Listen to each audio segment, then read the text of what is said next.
سورۃ طور 52واں نمبر مکیہ 76 شان نزول اور 49 آیات 3 رکوع۔ اعوذ باللہ من الشیطان الرجیم بسم اللہ الرحمن الرحیم والطور وکتاب مسطور وفی رق منشور والبیت المحمور والسقف مرفوع۔ اللہ تعالیٰ نے قسم کے ساتھ بیان فرمایا طور کی پہاڑ کو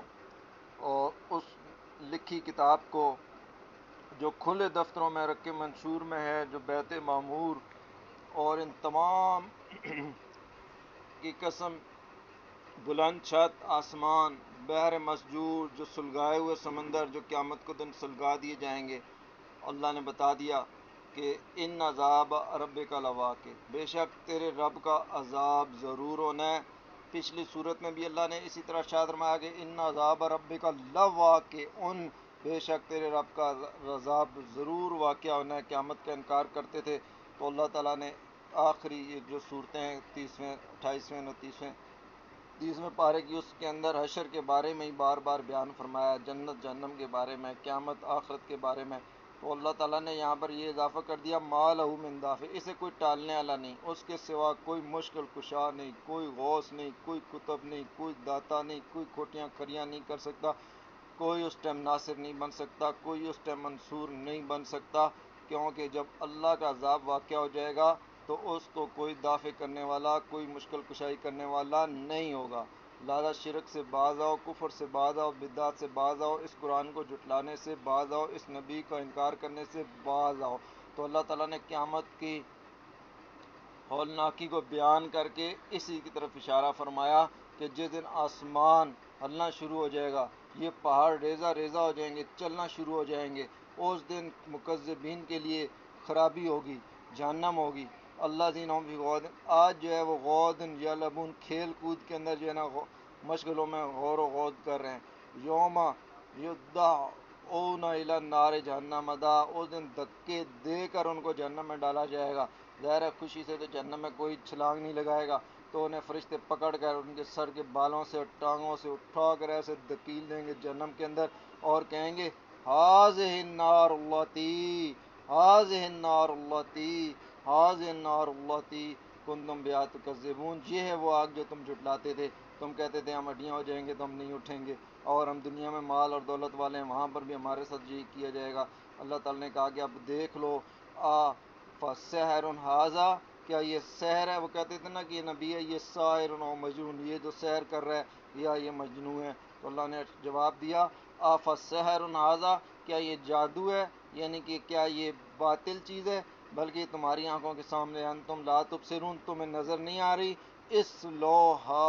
اب اس کے اندر جلتے رہو، فاصبروا اور لا تستعجلوا، صبر کرو یا نہ کرو تمہارے لیے برابر ہے، انما تجزون ما کنتم تعملون، یہ اس کا بدلہ ہے جو تم کرتے تھے، جو تم شرک کرتے تھے، جو تم کفر کرتے تھے، جو تم بت بناتے تھے، جو تم مزار سازی کرتے تھے، جو غیر اللہ کی نظریں کرتے تھے، جو غیر اللہ کی نیازیں کرتے تھے، جو غیروں کے نام پہ ذبیح کرتے تھے، جو اللہ کے سوا غیروں کو مدد کے لیے پکارا کرتے تھے، تو اللہ نے ارشاد فرمایا یہ اس کا بدلہ، یہ جہنم اور اس کا جلنا ہے۔ پیچھے رہ گئے متقی اور توحید پہ چلنے والے، تو اللہ نے بتا دیا کہ ان المتقین فی جنات و نعیم،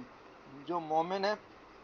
وہ تو دنیا کی زندگی ان کی ایسی حیات طیبہ ہے کہ گویا فی جنات، وہ جنت کے اندر ہے، وہ نعمتوں کے اندر ہے، ان کی یہاں سے دنیا سے ہی پاکیزہ زندگی، توحید والی، شرک کفر سے بچنے والی، قرآن و سنت پہ چلنے والی، کبائر سے بچنے والی، جاہلین سے اراض کرنے والی شروع ہو چکی ہوگی۔ فاکہین بما آتاہم ربہم، وہ اس کو کھائیں گے، وہ جو فواکہ اللہ تعالیٰ ان کو عطا کرے گا، ربہم ان کا رب، ووقاہم اور اس نے بچا لے گا، ربہم ان کا رب، عذاب الجحیم جہنم کی آگ سے، یعنی ان کو جہنم کی آگ سے بھی بچائے گا، جنت میں بھی داخل کرے گا انہیں، یعنی کہ شاد اور آباد کرے گا، اور ان کو جو ہے نا صبح شام فاقے دے گا، ان کو پھل فروٹ دے گا، اور ان کو جنت میں نہریں بہتی ہوں گی دودھ کی اور شہد کی، اور اللہ تعالیٰ ارشاد فرمائے گا کلوا واشربوا ہنیئا، خوشگواری کے ساتھ کھاؤ پیو، بما کنتم تعملون، یہ بدلہ ہے تمہارے اعمال کا، جو تم توحید پہ چلتے تھے، جو قرآن اور سنت پہ چلتے تھے، جو صحابہ کے طرز پہ زندگی گزارتے تھے، جو شرک سے بچتے تھے، جو کفر سے بچتے تھے،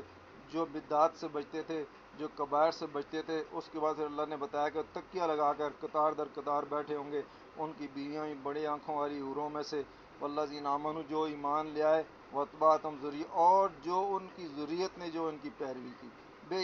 ایمان کے ساتھ، یعنی کہ جیسے ایمان صحابہ لے کر آئے اسی طرح ان کے پیچھے اتباع کرتے گئے، تابعین ان کے تبع تابعین، اسی طرح کوئی مومن ہے تو ان کی اولاد نے ایسے ایمان میں اپنے جو ہے نا والدین کی پیروی کی، قرآن اور سنت پہ چلتے رہے، صحابہ کے طرز پہ چلتے رہے، بدعت اور شرک سے باز رہے اور برے عقائد نہیں شامل کیے، تو اللہ تعالیٰ ان کو بھی القنا بہم ذریتہم ان کے ساتھ ملا دے گا، یعنی کہ ان کے درجوں میں داخل کر دے گا، وما لتنا من عمل من شیء اور ان کے جو آبا ہوں گے ان کے عمل میں کچھ کمی نہیں کرے گا، بلکہ ان کی اولاد کے اعمال کو بڑھا کر ان کے درجے برابر کر دے گا اپنے فضل سے، اپنے کرم سے، کل امری بما کسب رہین اور ہر انسان اپنے کیے میں گرفتار ہے، آمددناہم اور اللہ تعالیٰ نے ان کو بڑھا دیا، وفاقیاتم و لحمن میوے اور گوشت جو وہ چاہتے ہیں، یتنازعون فیہا اور وہ ایک دوسرے سے کاسا یعنی کہ جام لیتے ہیں، لا لغو فیہا ولا تاثیم نہ اس میں بے ہودگی ہوگی اور نہ ہی گناہ گاری ہوگی، یطوف علیہم ان کے اوپر پھریں گے، غلامان ان کی مثال اللہ نے ایسی دی کہ انہم جیسے کہ وہ ہوں گے لوگ مکنون ایسے موتی جیسے چھپے ہوئے، پھر اس وقت وہ آپس میں سوال کریں گے بعض سے، قالوا انا کنا قبل فی اہلنا مشفقین کہ ہم تو اپنے گھر والوں میں پہلے سے سہمے ہوئے تھے، اللہ کے عذاب سے ڈرتے تھے، استغفار کرتے تھے، توبہ کرتے تھے، شرک سے بچتے تھے، کفر سے بچتے تھے، بدعات سے بچتے تھے، تو یہ جو بات تھی فمن اللہ علینا یہ اللہ کا ہم پر احسان تھا کہ ہمیں اس نے شرک سے بچایا، کفر سے بچایا، بدعات سے بچایا، ووقانا اور بچا دیا عذاب السموم اس زہریلے عذاب سے، اس جہنم کے عذاب سے، اس گرم تپش کے عذاب سے، اس جلنے کے عذاب سے، ان کننا من قبل ندعو بے شک ہم پہلی زندگی میں بھی اسی کی عبادت کی تھی، یعنی کہ اللہ کی واحد کی عبادت کی، اسی کی توحید پہ چلے، شرک نہیں کیا، کفر نہیں کیا، بدعت نہیں کیا، یہی وجہ تھی کہ انہ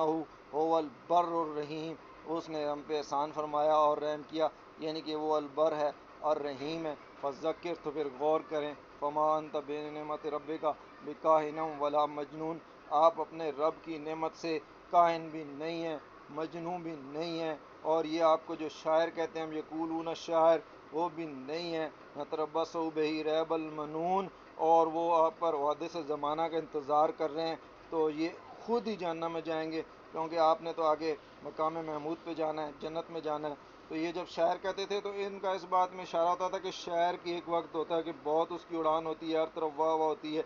اور ایک وقت آتا ہے وہ کوئی ایسا شعر یا ہجو یا قصیدہ لکھ دیتا ہے کسی بادشاہ کا یا کسی کا، تو پھر اس کے برے دن آ جاتے ہیں، قید میں بند میں صعوبت میں اور قتل ہو جاتا ہے، مارا جاتا ہے، تو وہ پھر ایک محاورہ بن گیا تھا کہ شاعر ہے چند وقت کے لیے اس کا عروج ہے پھر بالآخر زوال ہے، تو وہ لوگ حادث زمانہ کا انتظار کرتے تھے، تو اللہ تعالیٰ نے یہاں پہ بیان فرما دیا کہ نتربص بہ ریب المنون یہ حادث زمانے کا آپ پر جو ہے نا انتظار ہے، تو یہ ان کے اوپر یہ حادث آئے گا کیونکہ شرک کفر بدعت وہ کر رہے ہیں، تکذیب وہ کر رہے ہیں، مریں گے انہوں نے جہنم میں جانا ہے، نبی کریم صلی اللہ علیہ وسلم کے انتہا تو مقام محمود ہے اور جنت مقام ہے، تو اللہ نے ارشاد فرمایا تامر علام بہذا ام قوم طاغون بھی ان کی عقلیں تو ان کو یہی باتیں بتاتی ہیں بلکہ یہ ہیں ہی قوم طاغون سرکش لوگ ہیں، اور وہ جتنی باتیں بھی کرتے تھے حضور کے بارے میں اللہ تعالیٰ نے یہاں پر ساری دہرا دیں، بتا دیا کائن نہیں، مجنون نہیں، شاعر نہیں اور اعلام والی باتیں نہیں، ہم یقولون تقول وہ کہتے تھے کہ قرآن کو اپنے پاس سے بنا لیا، تقول یعنی کہ مبالغے کا سیکھا قول سے یعنی کہ بولنا کہنا یعنی کہ اپنے دل سے بات کو گڑھ کر بولنا، تو اصل وجہ یہ تھی کہ بل لا یؤمنون وہ قرآن پر ایمان ہی نہیں رکھتے تھے اور وہ بہانے بناتے تھے، تو اللہ تعالیٰ نے ان کو یہ جواب دیا فلیاتوا بحدیث مثلہ اگر یہ اپنے پاس سے بھی بات بنا کے لے آئے ہیں تو تم بھی انسان ہو ان جیسے ہو، بات بنا کر لا سکتے ہو، تو فلیاتوا پھر لے آؤ بحدیث ایسی بات مثلہ جو اس قرآن کے جیسی ہو، ان کانوا صادقین اگر تم سچے ہو کہ بھائی دل سے قرآن کو گھڑ لیا ہے، شاعری کر لی ہے، تم بھی شاعری کر لو، تم بھی دل سے گھڑ لو، تو اللہ نے ارشاد فرمایا ام خلقوا من غیر شیء ام هم الخالقون کیا وہ کسی اصل سے نہ بنائے گئے؟ اللہ تعالیٰ نے انسان کو بتایا، اس کی تخلیق کی طرف توجہ دلائی۔ یہ اللہ کا طریقہ کار ہے کہ جب وہ اپنی توحید کو بیان کرتا ہے تو خلق انسانی اور خلق کائنات کی طرف توجہ دلا کر دو دلائل قائم کر دیتا ہے۔ تو اللہ نے ارشاد فرمایا کہ اپنے اصل سے کس سے بنائے گئے ہیں، یعنی کہ ایک پانی کے نطفے سے ناپاک سے، اور ایک مٹی سے تراب سے، اور سلسال سے۔ تو اللہ نے ارشاد فرمایا کہ کس چیز سے بنانے والے ہیں؟ ہم خالقون، وہی بنانے والے ہیں۔ کیا وہ بنانے والے ہیں؟ یعنی کہ کائنات کو بنانے والا اللہ کی ذات، انسان کو بنانے والا اللہ کی ذات۔ اللہ نے پھر سوال اٹھایا، ہم خالق السماوات، آسمان اور زمینیں انہوں نے بنائے ہیں؟ بل لا یؤمنون، مگر یہ یقین نہیں رکھتے۔ یعنی کہ انسان کو بنانے والا بھی اللہ تعالیٰ ہے، کائنات کو بنانے والا بھی اللہ تعالیٰ ہے، خالق بھی وہی ہے، مالک بھی وہی ہے، رازق بھی وہی ہے۔ اسی لیے اللہ نے پھر سوال اٹھایا، ام عندہم خزائن ربک، کہ رب کے خزانے ان کے حوالے ہیں؟ ظاہری بات ہے وہ اللہ کے ہاتھ میں ہے۔ اللہ تعالیٰ کہتا ہے کہ اسی کے ہاتھ میں۔ ام ہم مسیطرون، کیا وہ اس کے کروڑ ہیں، کیا وہ اس کے اوپر وکیل ہیں؟ تو اللہ نے کہا، ام لہم سلم، کیا ان کے پاس کوئی ایسا زینہ ہے، یستمعون فیہ، کہ چڑھ کر اوپر آسمانوں سے فرشتوں کی آوازیں سن لیتے ہیں؟ فلیاتی مستمعہم بسلطان مبین، ان کے سننے والا کوئی روشن سند لے آئے اور ان کو بتا دے۔ مگر اللہ تعالیٰ بار بار سوال اٹھا رہا ہے، ام لہو بنات، کیا اس کے لیے بیٹیاں ہیں، ولکم، تمہارے لیے بیٹے؟ یعنی کہ کفار کہتے تھے، مشرکین مکہ کہتے تھے کہ اللہ تعالیٰ کی بیٹیاں ہیں فرشتے، اور وہ پھر ان کی عبادتیں کیا کرتے تھے، ان کی نظریں مانگتے تھے، نیازیں کرتے تھے، ان سے دعائیں مانگتے تھے، انہیں ندائیں دیتے تھے۔ تو اللہ نے ان کو سوال در سوال کیا، ام تسألہم اجرا فہم من مغرم مثقلون، کیا آپ ان سے اجرت مانگتے ہیں کہ یہ اس کے بوجھ کے تلے دبے ہوئے ہیں؟ یعنی کہ اللہ تعالیٰ نے ارشاد فرمایا کہ اللہ کے نبی جو ان کو توحید کی تعلیم دے رہے ہیں، جو تبلیغ کر رہے ہیں، جو ان کو صبح شام جہنم سے ڈرا رہے ہیں، تو اس پہ وہ اجر تو نہیں مانگ رہے کہ وہ کہیں گے شاید ان کو کچھ دینا پڑ جائے لہٰذا ان کی بات نہ مانو۔ وہ تو اللہ کے حکم سے اور ان کو ڈر اور غیب سنا رہے ہیں اور ان سے کچھ نہیں مانگ رہے۔ اللہ نے ارشاد فرمایا، ام عندہم الغیب فہم یکتبون، کیا ان کے پاس غیب ہے جس سے وہ حکم لگاتے ہیں؟ ظاہری بات ہے ایسی باتیں نہیں تھیں اور یہ سب ان کے مکر تھے۔ ام یریدون کیدا، وہ چاہتے تھے، ان کے ارادے، داؤ والذین کفروا ہم المکیدون، وہ ان کا داؤ کافروں پر ہی پڑتا ہے۔ ام لہم الہ غیر اللہ، اللہ بار بار سوال کر رہا ہے کہ کیا اللہ کے سوا کوئی الہ ہے؟ ظاہر نہیں ہے، اللہ پاک ہے، سبحان اللہ عما یشرکون، جو یہ شرک کرتے ہیں، جو انبیاء کو بیٹا بنا لیتے ہیں، جو انبیاء کو خدا بنا لیتے ہیں، جو اولیاء کو حضرت مریم کو خدا بنا دیتے ہیں، جو دو خدا قرار دیتے ہیں، جو تین خدا قرار دیتے ہیں، جو تریمورتیاں بنا لیتے ہیں، اور جو ان کے بت بنا لیتے ہیں، جو ہنومان تک کو جو ہے نا خدا اور جو ہے نا اس کا اوتار کہتے ہیں، ایسے شرک کرنے والوں سے اللہ کی ذات پاک ہے۔ تو اللہ تعالیٰ نے کہا کہ اگر یہ راکس من السماء ساقطہ، اگر یہ آسمان سے کوئی ٹکڑا گرتا ہوا دیکھیں نا کہ ان کے شرک کفر کی وجہ سے عذاب کے طور پر، تو یہ یہی کہیں گے یقول سحاب مرکوم، یہ تو ایک طے بطے بادل ہے جو ہمارے پر یعنی کہ برسے گا اور ہماری کھیتی باڑی اور نظام معیشت اور فصلیں اور یہ سب زیادہ ہو جائیں گی۔ یعنی ان کا الٹا دماغ ہے، اور یہ آسمان سے گرتے ہوئے ٹکڑے کو بھی یہ جو ہے نا بادل ہی سمجھیں گے۔ تو اللہ نے کہا حذرہم، ان کی الٹی عقل والوں کو چھوڑ دو، حتیٰ یلاقو، یہاں تک یہ مل جائیں، یعنی اس عذاب سے، اس قیامت کے دن سے، اس جہنم سے، جب اللہ تعالیٰ کہے گا ہاذا النار، یہ آگ ہے، یہ جہنم ہے، جیسے پیچھے گزرا دونوں صورتوں میں۔ یلاقو، جس دن مل جائیں گے، یومہم، اس دن کو، یعنی کہ مالک یوم الدین کو، الذی فیہ یسعقون، جس دن یہ بے ہوش ہو جائیں گے، یوم لا یغنی عنہم کیدہم شیئا، اس دن ان کی یہ داؤ کام نہیں دیں گے کہ آج شاعر کہہ رہے ہیں، آج مجنوں کہہ رہے ہیں، آج کاہن کہہ رہے ہیں، آج یہ جو ہے نا دل سے بنا ہوا قرآن کو کہہ رہے ہیں۔ تو اللہ نے ارشاد فرمایا کہ اس دن کوئی کام نہیں آئے گا، ولا هم ینصرون، نہ ہی ان کی کوئی مدد کی جائے گی، نہ ان کا کوئی غوث، نہ ان کا کوئی داتا، نہ کوئی کھوٹیاں کھڑیاں کرنے والا، نہ کوئی مشکل کشا، ولا نہیں، ولا ہرگز نہیں، ولا بالکل نہیں، هم ینصرون، وہ مدد نہیں کیے جائیں گے۔ وَإِنَّ الَّذِينَ ظَلَمُوا، اور یہ جو ظلم کر رہے ہیں، شرک کر رہے ہیں، غیر اللہ کو ندائیں دے رہے ہیں، مردوں کو ندائیں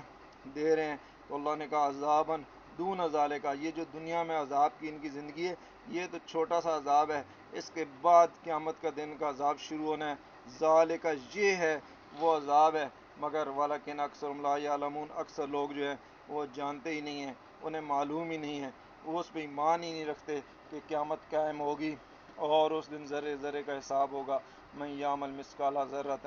خیر یرا فمن یعمل مثقال ذرۃ شر یرا. تو اللہ نے ارشاد فرمایا وَاصْبِرْ لِحُکْمِ رَبِّکَ اپنے رب کے حکم پر تو ٹھہرا رہ. فَإِنَّکَ بِأَعْیُنِنَا تو ہماری آنکھوں کے سامنے ہے. وَسَبِّحْ بِحَمْدِ رَبِّکَ اور رب کی تسبیح بیان کر حین تقوم جب تم کھڑے ہو. وَمِنَ اللَّیلِ اور رات میں فَسَبِّحْ اور اس کی تسبیح بولو. وَأَدْبَارَ النُّجُومِ اور تاروں کو پیٹھ دیتے ہوئے. اللہ تعالیٰ کے حکم سے یہ صورت مکمل ہوگی. اس کے بعد سورۃ نجم انشاءاللہ اللہ تعالیٰ نے رب العزت نے چاہا تو اس کی کل جو ہے ویڈیو بنائیں گے اللہ کے حکم سے. صدق اللہ عظیم.